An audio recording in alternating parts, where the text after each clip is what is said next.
Un petit déjeuner anglais pas comme les autres.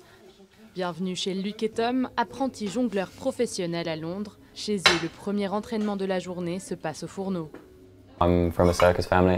Je viens d'une famille de forains. Mon oncle était clown, donc j'ai toujours connu le cirque. J'ai grandi dans cette atmosphère en allant voir ces spectacles et je suis tombé amoureux de cet art très jeune. Quand j'avais 9 ans, j'ai commencé à étudier avec le cirque pour jeunes de Londres au Centre national pour les arts du cirque. Ma mère m'a emmené là-bas car j'étais dyslexique et je ne savais pas lire ou écrire. Il me fallait quelque chose pour dépenser mon énergie. Et justement, fini la rigolade. Il est l'heure d'aller en cours. C'est ici, au Centre national des arts du cirque, que les apprentis acrobates perfectionnent leur technique. De la danse aérienne, à la roue cire,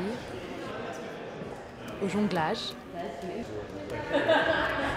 à l'art de rebondir, encore, et encore, et encore.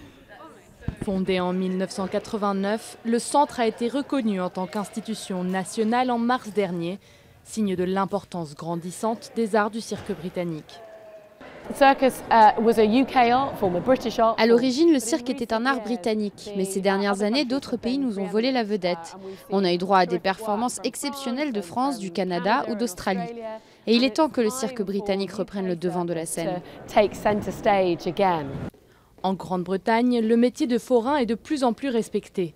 Cette année, pour la première fois, les arts du cirque figurent au programme du Festival Fringe d'Édimbourg, un des événements culturels les plus importants d'Écosse. Et ici, au Festival Udderberry à Londres, on ne voit pas que des clowneries. Sean Gandini, directeur de la compagnie de jongleurs Smashed, veut s'éloigner des sentiers battus. Ce spectacle parle un peu des relations hommes-femmes, du désir de se montrer. Et il y a aussi un côté plus sombre. Je pense que les cirques essayent de plus en plus de travailler en dehors de la bulle du cirque.